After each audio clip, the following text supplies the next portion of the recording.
Hey everyone, welcome again to Mission Impact, and this is part two of achieving sustainability. Because again, we know how important it is to be sustainable. You want to be sustainable in your business. You want to get to the point where your business is making the type of money you need to live the lifestyle you want to live.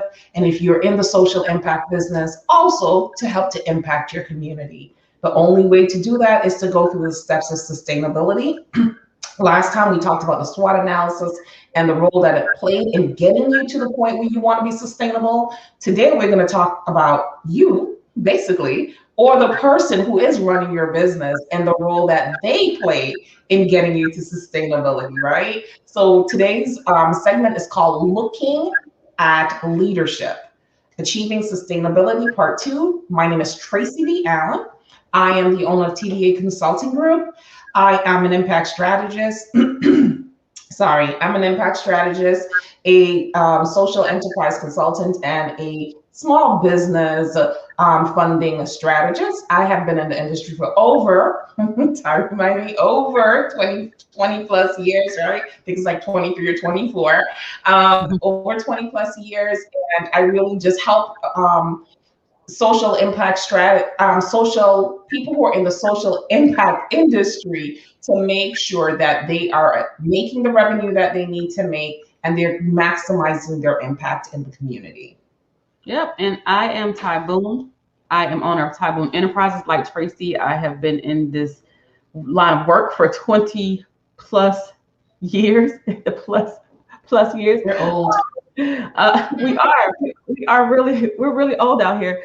My primary focus is helping nonprofits move startup and struggle and success. I have an echo, don't I? Which is why it is so very good that we're coming together to talk about sustainability today, because a lot of people a lot of organizations, especially those new organizations, really don't understand that sustainability is the goal. The goal of getting started with your organization or your business. You start for the purpose of sustaining, right? We're in it for the long haul, and a lot of times I'll see organizations, especially nonprofits, who are relying solely on one source of revenue, and they are assuming that, hey, grants are going to sustain me, or this one fundraiser, I'm going to have a $2 million fundraiser and that's going to sustain me. And then they end up realizing sooner than later that that is not the thing, and not really understanding the processes in between building to that famous thing that we always talk about, Tracy, capacity, because you have to climb the ladder to get there. And all of that starts with who's at the top, that leader who is at the top of these organizations or the top of your business, if that's you, and what is your mindset around sustainability? How do we work toward accomplishing the goal of sustaining our business, sustaining our organization, and what do I have to do? Like, what do I have to do to make this work? And for leaders, in my opinion, it all starts in your brain, like in your mind. Like, how are you? Not just determination, because we have a lot of people who are determined to do things. We have a lot of people who are passionate about work. But then when it's time to actually do it and actually lead, we kind of fall apart, because leadership is not easy.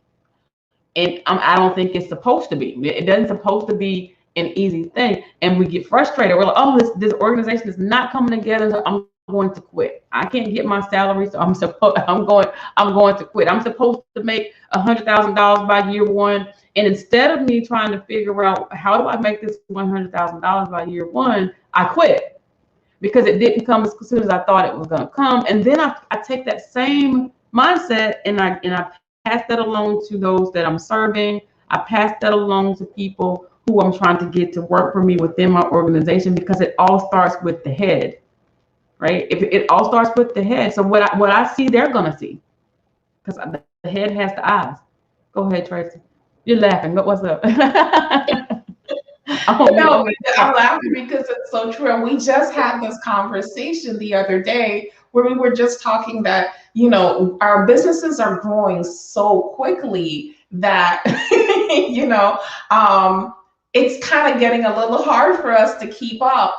but we know that we have the structure in place, but it's the mental, right? We have to start thinking differently, because if we want to sustain where we are in our businesses, our mindsets have to change. So when you said that, it made me laugh, because it is true, right? We like to say, like, the fish rottens from the head down. So you are the head. So if you're not doing what you need to do you think that the rest of the body is going to be sustainable? People look towards leaders for what they should be doing.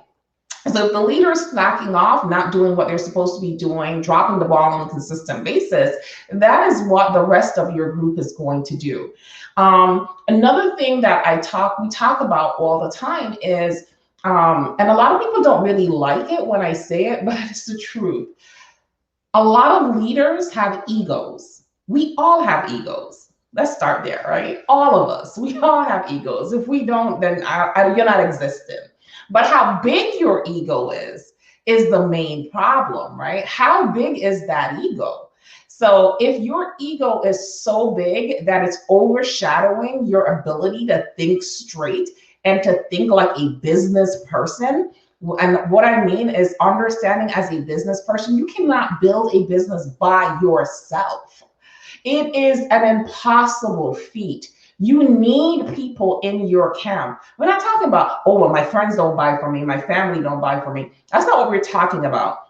We're talking about going out there and finding partnerships and collaborations in your community with the right people, people who you have to use your gift of discernment. We all have it. Some of us have it more than others, but we all have a gift of discernment that we were given, right? You have to use your gift of discernment to decide who you're going to forge these partnerships with, and exactly what do you want out of the partnership.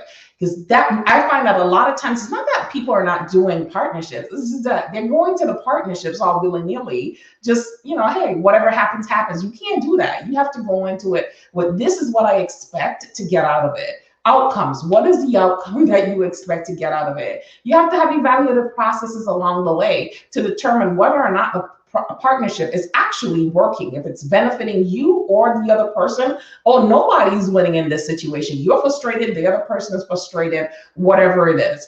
But in order to achieve a sustainability in your business, you are going to have to think differently. You're going to have to shift your mindset. You're going to have to first figure out, who are you as a person? Not who everybody else thinks you are, not who everybody else says you are, but really, who are you? And telling the truth for ourselves is the hardest thing for us to do. That goes right back to the SWOT. I tell people, don't only use the SWOT in your business, use it in your personal life. Like Ty talked about, when we talked about the SWOT last week, she said, you could use the SWOT to determine how you're going to take your child from the daycare center, right? Use the SWOT analysis in your own personal life and figure out what your personal strengths are, because they go over into your business, right? What your weaknesses are, what your opportunities are as a person, you, not the business, this is you now, and what your threats are. And then you take it and you do one for the business. And then you compare those two, and you can find all the gaps that you know you can't fill, all the gaps that you know you're going to need someone else to fill, and move on from there.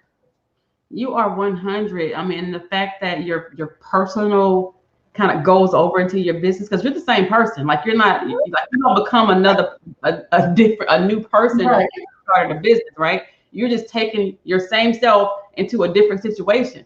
So whatever those issues, and everybody has issues. I joke a lot about myself and my issues, right? I was like, because there's a Bible story about the woman who was had like a blood disorder or something, and I remember growing up and they were calling it an issue of blood, right? And I said, I have an issue like that, lady. Like, there's an issue that only Jesus can fix, right? And I know what those are, but those same issues go over into my business. But how I'm able to identify those helps me to facilitate the processes that I need to have done in my business, right? Because everybody has things, everybody has stuff, everybody has baggage and stuff they might need to unload.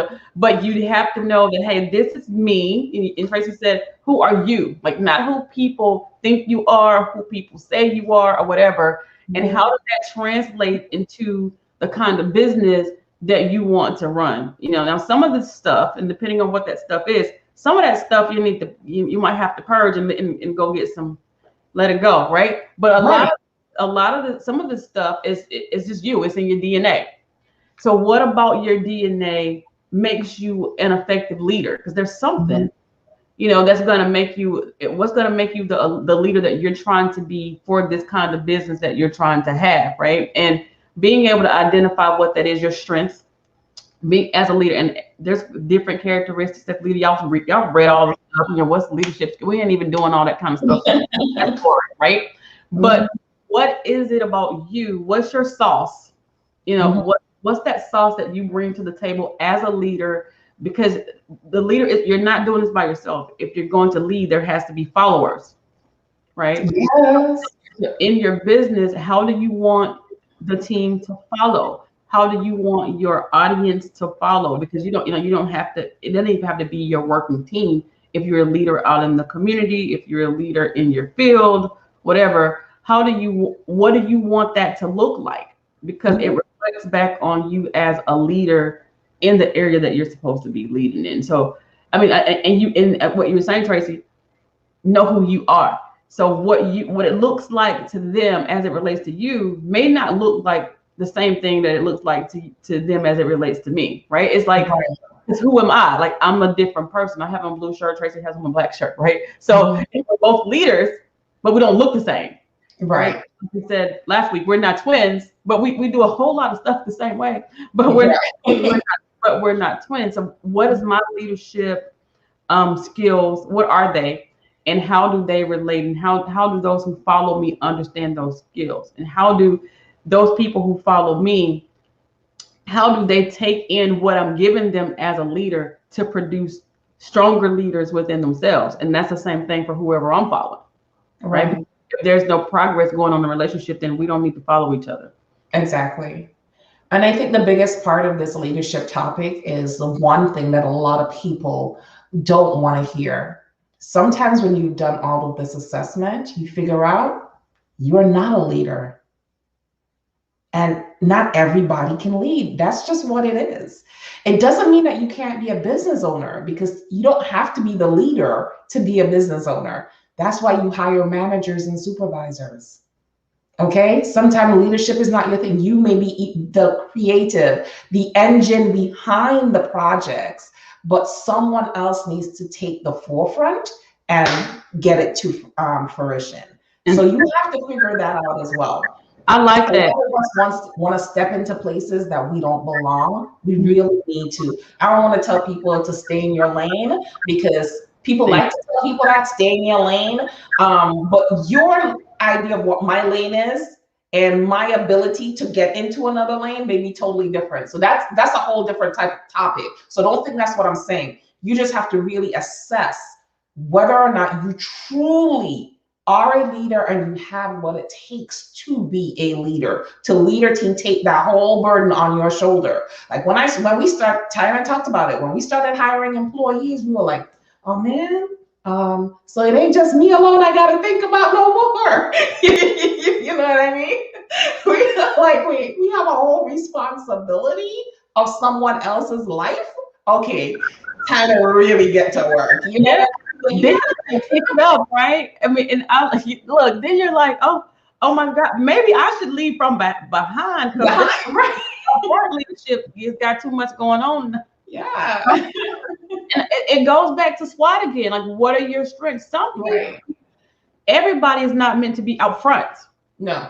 And I don't, a lot of times, and I'm out front kind of naturally, out front, even though I don't really like it, right? But some people are just kind of naturally fall into out front type leadership, right? But there would be no use for a leader if there wasn't a team or somebody behind them. Nothing will get done if everybody's trying to be the captain. Everybody can't be the captain, right? It doesn't make the role as, the next person even, less than the first person. We're a team. We're doing this together. And I talk about that a lot with nonprofits and organizations. this is not your thing. It doesn't belong to you. You're the founder, you're the visionary, whatever. You have to have, so if you're going to be the CEO because you are the chief, if you're going to be the ED because you are the executive director, then you have to do those duties that are associated with those titles, right? Those are leadership positions, okay? It's more than just the title, more than just the name, okay? So if you're saying I am the chief executive officer, I'm going to have to be executive and I'm going to have to lead because I am the chief, right? But I can be the executive director and executively direct people to do this, and may not want to be out front, may call on the board chair, may call on the CEO or whoever, and let them be out front. And I'm just doing my job, right? And that may be where I'm comfortable. And if that's where I'm comfortable, then that's where I'll do my work and I do my best work there. But you have to know what that is. Because sometimes we try to pull people to places, and that's why it's not working. We're trying to pull them out front. Not that they're shy or don't want to be there, but some people just do their best work when they're not in front. Absolutely. I'm an introvert. And sometimes being out front is tiresome, right? It's like, oh, it is. I'm so tired. Like, what? Like, I gotta again, and then you have to recoup, and then you have to take off for days. No, seriously. I call people energy vampires. They suck the life out of me, and that's because I'm a natural introvert. So when I get around a group of people, I may seem like an extrovert because I'm like, ha ha ha, but you are just wearing me out. Okay, like wearing everything I have because I have to play a role, right? I got to put on like an extrovert because I want to appear friendly, blah, blah, blah. When really and truly, I just want to go stand at the corner and just look from over there. I just want to people watch. You know what I mean? I don't want to interact. But once I start that interaction, it literally drains me. You have to know yourself. People get to know yourself. I think that's the whole point of this. Get to know who you are as a person. It will define who you are as a leader. And then you will see where your shortcomings are in your leadership skills and ability. And again, you outsource those, you fill those with team members who can do the job. And that's all, right? Oh, y'all. Yeah, that's it. Yeah. All right. Thank you for joining us for another episode of Mission Impact. And we will see you next week, Wednesday at noon. Bye, everyone.